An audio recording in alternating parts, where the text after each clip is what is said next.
Hi, welcome to the Music Lab at writingmusicaltheater.com. In this lesson, we're going to take a look at the music theater voice, specifically the female music theater voice, in its 3 or so different kinds of uses normally found in the music theater writing. First of all, I want to talk about the possible ranges. The 3 that I'm talking about are a mezzo or a belt voice. There is a bit of a difference between that. We might think of a mezzo, and by the way, that means mezzo-soprano, mezzo being an Italian word that means medium soprano, as a lower voiced singer, or a belt.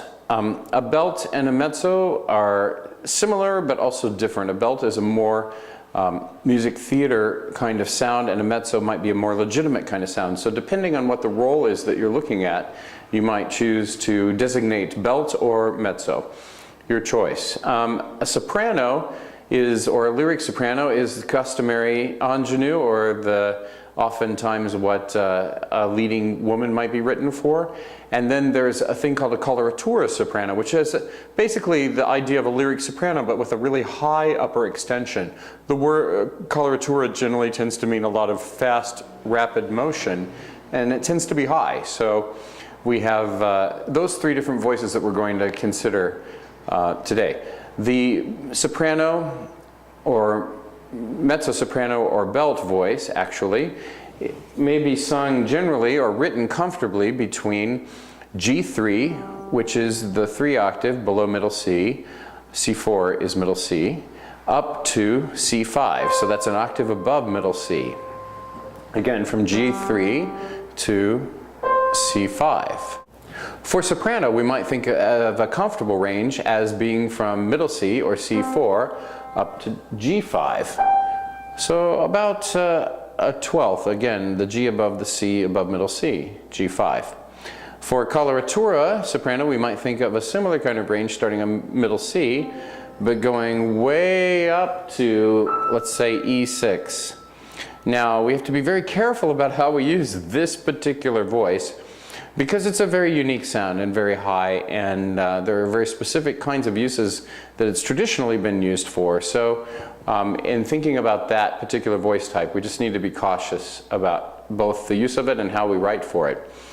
Now, every voice, male and female, has a combination of lower tones that resonate in the chest and higher tones that resonate in the mask or in the head. And a lot of times people will call that the chest voice or the head voice. And you can feel that resonation if you think, high enough, it's going to resonate right here, or da, you can feel it resonating down here. Probably you can feel that in your own voice. To think about it high enough and get that to resonate up there. Now, for a lot of music theater singers, in particular, a difference between a mezzo, soprano, and a belt might be that a belt voice often takes the chest voice, which resonates, and brings it all the way up as high as it can. And so there's a transition that occurs between where it resonates in the chest and where it resonates in the head. A lot of music theater folk call this the break. Another word for it that I actually prefer is a passaggio, which is again an Italian word, but that means kind of a passage. So the passage to go from your head voice to your chest voice. The way that belt singing is done, though, makes that transition sometimes a bit tough for some people who sing that way. And so the chest voice is actually brought a little higher than normal, which is why it's possible to reach even a C or certainly a B flat or B. But there is a passaggio in this area for that voice type, and a lot of times to get through it, a singer won't be able to exactly, and the voice that emerges above it will be very light and airy. So it's important to be aware of that when you're writing, that if you really want that warm, rich kind of belt sound, sometimes it's fairly nasal also, just to be aware of da da da dum. It's really not possible for me to demonstrate exactly what it sounds like, But to get that kind of warm richness that some really beautiful belt singers have had, you need to be sure to stay within a range that's acceptable for that. So now the range that's acceptable for them to sing, or that's possible for them to sing, is not necessarily going to be the range that they can put down as, oh, I can go from here to here in their extremes, because not every pitch within their range will have that same color. And so that's something to be mindful of. There's the possible range, and then there's the optimal range. And so the optimal range is by and large what we want to be concerning ourselves with. As the lowest of the female voices, I told you G3 is a good bottom. That is a good bottom, but you'll notice that some music theater scores go even lower than that for belt singers. So it's possible, but you might also end up running into trouble with what a singer might be capable of. A very fine belt singer otherwise might not have just the very lowest pitch that you write. So again, staying within the optimal range is a good choice for you. If you know the singer can go below it and you want to do that, then that's an option, of course. But please remember that for a work of music theater to have a life and thrive in production, it has to be singable by more than just one or two people. So just something to be aware of. The use of the mezzo-soprano or the belt voice has often been in secondary roles. And usually in a structure that developed historically, you have the primary roles, often the soprano and the tenor, being sung very legitimately, and the secondary roles then are more comedic. So funny, or perhaps some kind of twist to their characters, and they tend to be baritones and mezzos. So let's take a look at a couple of mezzos who fit that characterization. First, there is Miss Adelaide in Guys and Dolls, who is so hoping to get married that she sings in Adelaide's Lament, a person can develop a cold. In other words, just from waiting around for that plain little band of gold, a person can develop a cold. You can spray her wherever you figure the streptococci lurk. You can give her a shot for whatever she's got. It's a very funny song. Another example of this is Ado Annie in Oklahoma, who's just a girl who can't say no.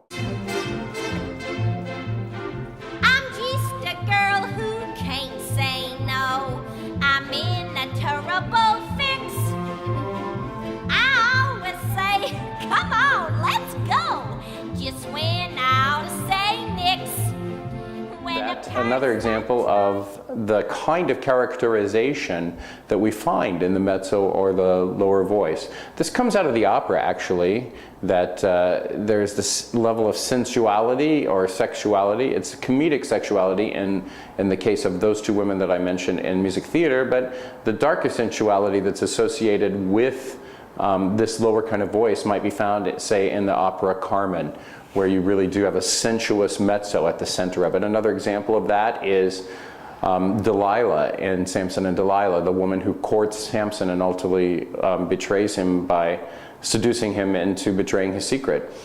And those kinds of use of sensuality and power are customarily the kinds of roles that we might think of for mezzos, except in the music theater, when they become comedic turns, then they maintain the sexuality with a big comedy turn. On the other hand, comedy is what defines my third example, which is Miss Hannigan from Annie. Just a very, very funny use of the mezzo voice. Let's take a listen. She'd say, kids, there's a place that's like no other. You gotta get there before you die. Yes! Easy street. Easy street. Some very funny singing there, I think. I hope you enjoyed that. If we use the mezzo in a more leading role capacity, that's certainly been something that's been explored and certainly possible.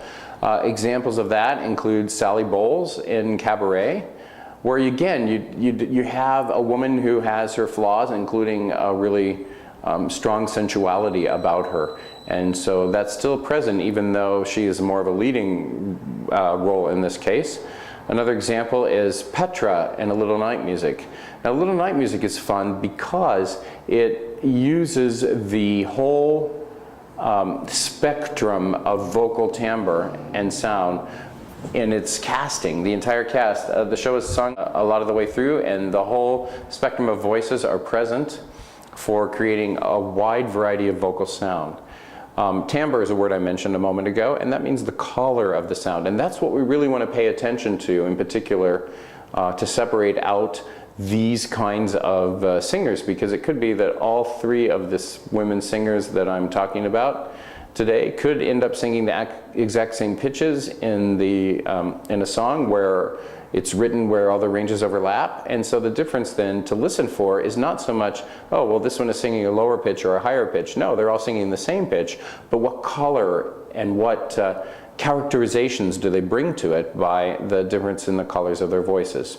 So Petra is a good example of that. She is, in this song, I Shall Marry the Miller's Son, ready to fulfill her duty, and you can hear the color of that timbre, I think, in this example. And finally, a very famous leading role for this voice type is Nellie in South Pacific. And this is a role that actually is full of a lot of joy, and in the music. You can hear the fun and the joy in the music, and also the confusion that she experiences trying to figure out what direction her life should go in the show. So let's take a listen to those three. Hush up, don't tell mama, shush up. Don't tell mama, whatever you do. If you had a secret, you bet I could keep it, I would never tell on you. I'm breaking every... It's a very short road from the pinch and the punch to the paunch and the pouch and the pension. It's a very short road to the 10,000th lunch and the belch and the grouch and the sigh. In the meanwhile, there are mouths to be kissed before mouths to be fed. I'm as corny as Kansas in August. I'm as normal as blueberry pie. No more a smart little girl with no heart. I have found me a wonderful guy. I am in the conventional dither with the... The lyric soprano is the middle voice for soprano, and we think of that in both a secondary and leading role as well. First, it's probably the most common soprano range, and again, from about C4 up to G5. So again, thinking of C4 as the octave that starts middle C, and C5 is the octave that starts above middle C. So C4 to G5. In writing for this role, we have a couple of different ingenues, and an ingenue is really a fancy word for saying the girl who's pursuing the love affair that's at the heart of the entire show. Or it could be the girl who's pursuing a love affair alongside the leading woman. In the case of Carrie Pipperidge from Carousel, she's actually pursuing a love affair that finds a more normal consummation in the marriage to Mr. Snow. So the example that I have for this sound is Carrie Pipperidge. You can listen to the color change from what we've just heard in the lower voices, and also a brightness. There's a real brightness to the sound. After that, we hear Joanna from Sweeney Todd. Again, the ingenue, but an ingenue in a really dark world, so it's a different kind of twist on ingenue. But still, she is the one to fall in love with the sailor, Anthony. Joanna and Anthony. So whether or not they actually get together in Sweeney Todd, of course, is up in the air till the very end, and she still fulfills that ingenue kind of sound. And you can hear the brightness in this recording as well. From Sweeney Todd.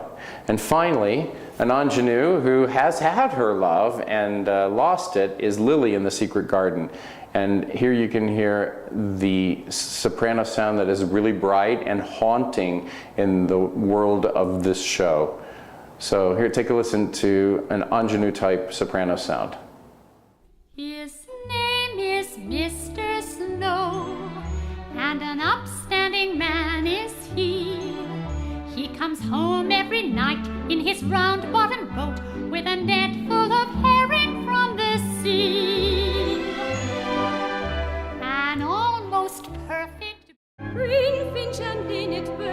nightingale, blackbird, how is it you sing?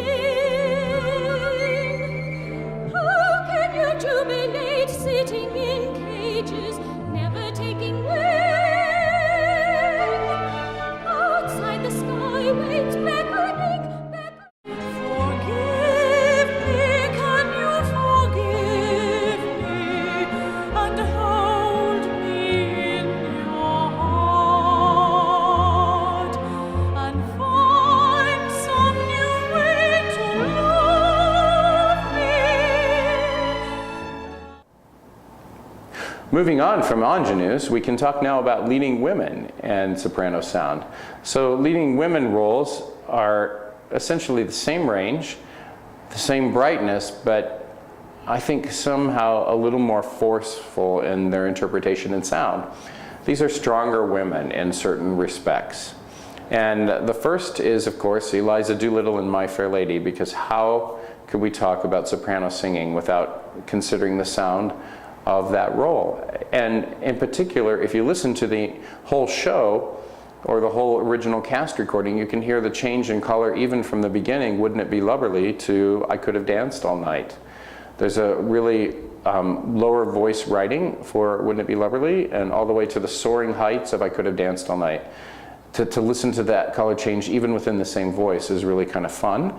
And in particular, in comparison to the mezzo that we heard earlier. Along the same lines, we have Marion Peru in The Music Man. Again, the idea of introducing that lovely bright sound in Goodnight My Someone, but then topping it off with My White Knight. This is Barbara Cook singing, of course, and a very famous music theater singer in her day. And she had a lovely soprano sound. In fact, we have her in a couple different examples. And the third example I have is Rosabella from Most Happy Fella, wondering if somebody somewhere will ever want her and need her. And this is maybe a little bit like the ingenue in that she's pursuing love, but she pursues it from the point of a more solidly, a woman who's more solidly aware of herself and what she wants, which I think is true of these three women. They're stronger roles. So this is a use of an ingenue where it's maybe not as strong. Am I going to find my lover? Is he going to love me? And all this kind of thing. Or to these leading women who know what they want and essentially set out to get it. So let's take a listen to those three. I could have danced all night, I could have danced all night, and still have begged for more. I could have spread my wings and done 1,000 things. My white knight, not a Lancelot, nor an angel with wings, just someone to love me, who is not ashamed of a few nice things. Somebody somewhere wants me and needs me.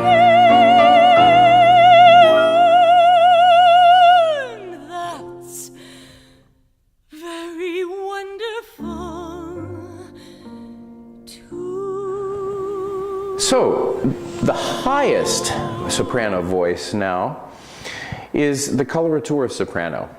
Now that was something that was very famous in 19th century opera, and interestingly enough, it sort of went out of fashion with the 19th century because a lot of times people don't know what to do with it, and perhaps with good reason. I think to use it is a choice that you make very specifically.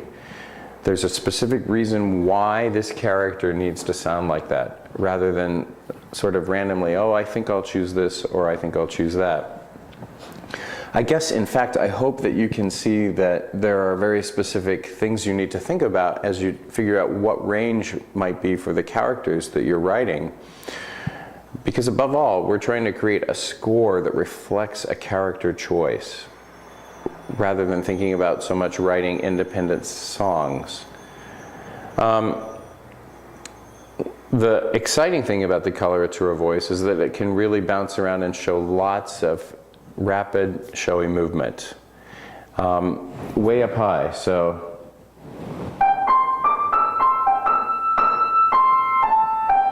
way up here, bouncing around a lot.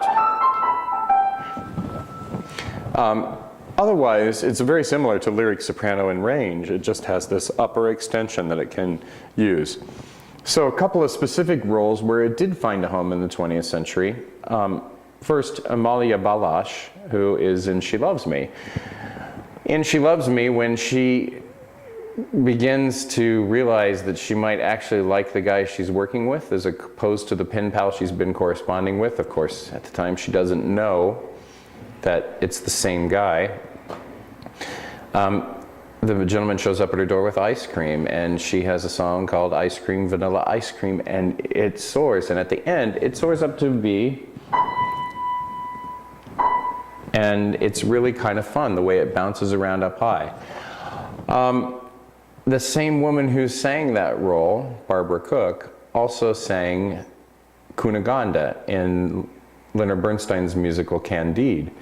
And in Candide, which is, has a lot of fun, poking, I guess, fun at the opera, Bernstein chooses to make some fun of operatic jewel songs, and in fact tempts Cunegonde with all this glittering jewelry, and she sings Glitter and Be Gay. So would she sacrifice a life of love for a life of jewels? And you have a contrast between the lower portions of the song where she's thinking about one aspect of that, and then the excited portions of the song where she's singing really high and dreaming about what a life with jewels would be.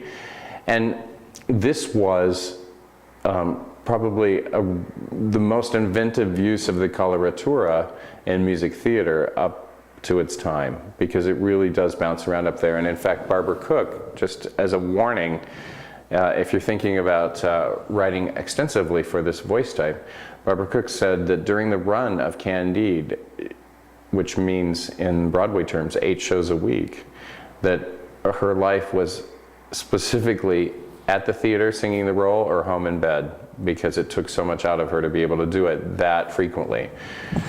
That's actually something to consider as you're writing, to a certain extent, that part of the reason operas run with a day or two off between is so that the singers who are singing can recover and be able to put forward the next days or the next performance's energies that it takes. And for Barbara Cook, because this was 8 days a week, she really had to work hard to be rested and ready to go. So something to think about as you're working on it. How frequently is the show performable, depending on how much of this writing you have. People have different takes on that, because Andrew Lloyd Webber, for example, set his heroine, Christine, in Phantom of the Opera with a similar kind of voice writing. And we can hear that it actually goes all over the map. There are parts that are low, but then there are really extended high parts. And I think more of them than what's found in Candide. So things change, and that's an example of the development of this voice type. But it's something to think about in relationship to all of them, and but specifically with this one. So let's take a listen to what this voice sounds like. He came to offer me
So, to review, a couple of things that I really want you to be aware of in thinking about what voice types are right for the characters in your show.